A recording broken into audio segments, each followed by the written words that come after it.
রুক্মিণীকে ফিরিয়ে নিয়ে এসে গোপালের সাথে আবারও বিয়ে দিচ্ছে পারুল। সম্পূর্ণ জানতে ভিডিওটিতে একটি লাইক করে দেখতে থাকো। গল্পের শুরুতেই দেখা যায় পারুল দাদুকে কথা দেয়, যেভাবেই হোক না কেন গোপাল আর রুক্মিণীর বিয়েটা সে ভাঙতে দেবে না। দাদু বলে, পারুল দিদি, তুই সত্যি এটা করতে পারবি? বল না পারুল দিদি, আমাদের বংশে এখনও পর্যন্ত কেউ ডিভোর্স করেনি, কারুর সংসার ভাঙেনি। তুই যদি এই কাজটা করতে পারিস তাহলে যে খুব ভালো হবে। এর মধ্যেই রায়ান বলে, পারুল তুই এটা কেন করবি? দিদিভাই যখন ঠিক করেছে যে সে গোপালদার সাথে থাকবে না, নিজের মতন লাইফটাকে এনজয় করবে, লাইফ কাটাবে, তাহলে তোর এত অসুবিধা হচ্ছে কেন? তুই এই কাজটা করবি না। কিন্তু পারুল বলে, কেন করব না? গোপালদার প্রতি রুকু দিদিরও যে একটা ভালোবাসা এসেছিল সেটা আমি খুব ভালোভাবে বুঝতে পেরেছি। আমার তো মনে হচ্ছে রুকু দিদিকে দিয়ে এই কাজটা কেউ জোর করে করিয়েছে। কিন্তু যেই করাক না কেন সে এবারে আর ধোপে টিকবে না। আমি বলছি, আমি দিদির বিয়ে কিছুতেই ভাঙতে দেব না। দাদা অনেক ভালো মানুষ, দাদা দিদিকে খুবই ভালোবাসে, সেটা আমি দেখেছি। এরপরেও যদি ওদের সংসারটা ভাঙে তাহলে বুঝে নিতে হবে কেউ বা কারা কলকাঠি নেড়ে এই কাজটা করেছে। এটা আমি কোনোভাবেই মেনে নেব না। এর মধ্যেই মৌসুমি খুব খুশি হয় আর মনে মনে ভাবতে থাকে, বাবাকে হাঁটতে দেখে গায়ের জ্বালাটা কিছুটা হলেও জুড়োচ্ছে। যেই কাজটা আমার ছেলে করতে পারিনি সেই কাজটা আমার মেয়ে করে দেখিয়েছে, আর আমার মেয়ের জন্য আমার নিজের গর্ববোধ হচ্ছে, যে গর্ববোধ। আমি জানি রুক্মিণী এখন ফোন ধরবে না। ঘটনাটা একটু আগে গেলে দেখা যায় যে যেখানে রুক্মিণী রয়েছে সেখানে 3টে দিন নেটওয়ার্ক থাকবে না, নেটওয়ার্ক ডিস্টার্ব করবে, নেটওয়ার্ক নিয়ে কাজ করা হবে। তাই আগে থেকেই অ্যাডভান্স মৌসুমিকে জানিয়ে রেখেছিল রুক্মিণী, কিন্তু মৌসুমি সেই কথাটা কাউকে বলে পর্যন্ত নি। এদিকে পারুল অনেকবার ফোনে ট্রাই করে কিন্তু ফোনে কোনোভাবেই পাচ্ছে না রুক্মিণীকে। তাই রুক্মিণীর কাছে যাবে বলে ঠিক করেছে পারুল, লন্ডনে যাবে। আর এটা শুনে তো রীতিমতো সবাই অবাক হয়ে যায়। ব্যাগ গুছিয়ে নিয়ে চলে এসেছে। পিসিমণি বলে, পারুল তুমি কি বলছো? লন্ডন আর লিলুয়া এক নয়, তুমি লন্ডনে কি করে যাবে এত কম সময়ের মধ্যে? পারুল বলে, ইচ্ছে থাকলেই সব উপায় হয় পিসিমণি। আজকে আমার ভাগ্য কিছুটা আমার দিকেই সহায় আছে বলেই হয়তো আমি যেতে পারবো, না হলে হয়তো আমি এত সহজে যেতে পারতাম না। যখনই রায়ান বলে, কি করে যাবি তুই? এত কম সময়ের মধ্যে কি করে ভিসা পেলি? তখনই পারুল বলে, যখন আমার স্কলারশিপ নিয়ে কথা হচ্ছিল তখন আগে থেকে আমি স্টুডেন্ট ভিসা অ্যাপ্লাই করে রেখেছিলাম, আর আমি পেয়েও গিয়েছিলাম। সেই ভিসা নিয়ে যাব। আর তুই তো জানিস কিছুদিন আগে কম্পিটিশানে আমি টাকা জিতেছিলাম, সেই টাকাটা ওরা ব্যাঙ্কে ট্রান্সফার করে দিয়েছে। তো আমার কাছে যেটুকু সম্বল আছে আমি সেটুকু নিয়েই যাব। রায়ান বলে, কিন্তু তুই যে বলেছিলিস ওই টাকাটা নিয়ে তুই দক্ষিণ ভারত যাবি তোর মাকে খোঁজার জন্য। পারুল বলে, হ্যাঁ বলেছিলাম, কিন্তু পরিস্থিতি এখন আমাকে অন্য জায়গায় নিয়ে এসে দাঁড় করিয়েছে, তাই আমার আর কিছু করবার নেই। তবে আমি এখন যাব, গিয়ে ঠিকই রুকু দিদিকে নিয়ে আসবো। রুকু দিদি হয়তো জানতে পারেনি। তখনই রায়ান বলে, আরে দিদি তো ডিভোর্স পেপারে সই করে দিয়েছে। তো দিদি যখন সই করেছে সব কিছু জেনে শুনেই নিশ্চয়ই করেছে। দেখ আমি তোকে বারবার করে বলছি, তুই ওদের মধ্যে ঢুকিস না। কেন এই কাজটা করছিস তুই? দাদু খুব রেগে গিয়ে রায়ানকে বলে, চুপ করো ছোকরা, অনেকক্ষণ ধরে তুমি একই কথা বলে যাচ্ছ। আমার পারুল দিদি একটা ভালো কাজ করতে যাচ্ছে আর তুমি তাকে বাধা দিচ্ছ।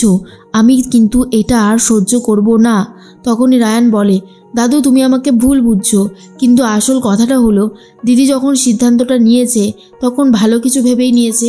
তুমি কেন বলো তো এই কাজটা করছো? তখন পারুল সবার আশীর্বাদ নিয়ে বেরিয়ে যেতে চাইছে।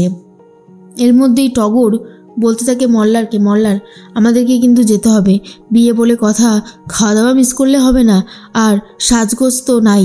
এরপর রায়ান ভাবতে থাকে কি করে কি করবে, আর মল্লার টগরকে উচিত কথা শুনিয়ে দেয়। এদিকে গোপাল ফিরে এসেছে বাড়িতে, আর ফিরে এসে দেখে তার বিয়ের জন্য সমস্ত তোড়জোড় শুরু হয়ে গেছে। কাকে কি প্রণামী দেওয়া হবে, কি কি খাবারের মেনু করা হবে সব কিছু ঠিক করা হচ্ছে। কিন্তু গোপাল ভাবে সে তো একজনকেই মন দিয়েছে, রুক্মিণী। রুক্মিণী ছাড়া সে অন্য কাউকে মন দিতে পারবে না, আর এটা গোপাল নিজেও খুব ভালো মতন জানে। গোপালের মা তখন বলে, কি ব্যাপার বলতো, তুই এত অন্য কিছু নিয়ে কি ভাবছিস? এত অন্য কিছু ভাবিস না। একটা কথা মনে রাখবি, এই বিডিও ম্যাডাম কিন্তু তোকে খুব ভালোবাসে, তুই কিন্তু খুব সুখী হবি। কিন্তু গোপাল জানে গোপাল কার সাথে খুশি হতে থাকতো, কার সাথে সুখী থাকতো। এদিকে পারুল সবার আশীর্বাদ নিয়ে লন্ডনে যাওয়ার উদ্দেশ্যে রওনা দিয়ে দেয়। মৌসুমি তখন ভাবে মেয়েটা একটা ভালো কাজ করেছিল, কিন্তু এই মেয়ের জন্য সেটাও মনে হচ্ছে আর হবে না। পারুল যদি একবার রুক্মিণীর কাছে পৌঁছে যায়, ঠিক ও রুক্মিণীকে এখানে নিয়ে আসবে।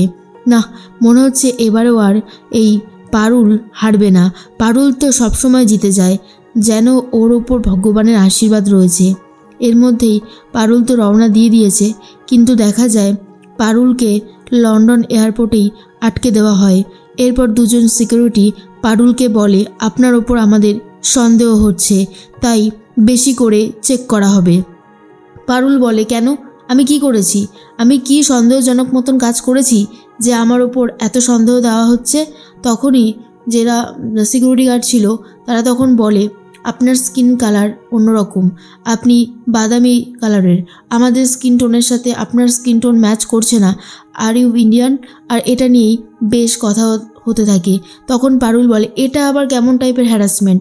আপনারা আমাদেরকে অপমান করতে পারেন না, কোনো অধিকার নেই আপনাদের আমাদেরকে এইভাবে অপমান করার।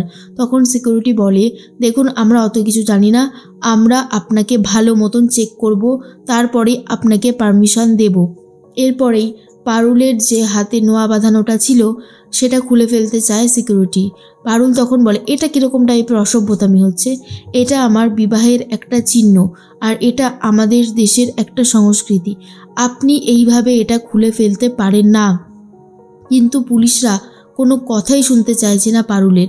পারুল বুঝতে পারে সে অলরেডি একটা ঝামেলায় জড়িয়ে পড়ছে। এইভাবে করলে কি করে হবে? কি করে সে রুক্মিণীর কাছে পৌঁছবে? আর কি করেই বা রুক্মিণীকে নিয়ে আবার ফেরত আসবে? এদিকে পুলিশরা তো পারুলকে প্রচুর হ্যারাস করতে থাকে, কিন্তু পারুল তাদের সব প্রশ্নের উত্তর দিয়ে তারপর সেখান থেকে বেরিয়ে যায়।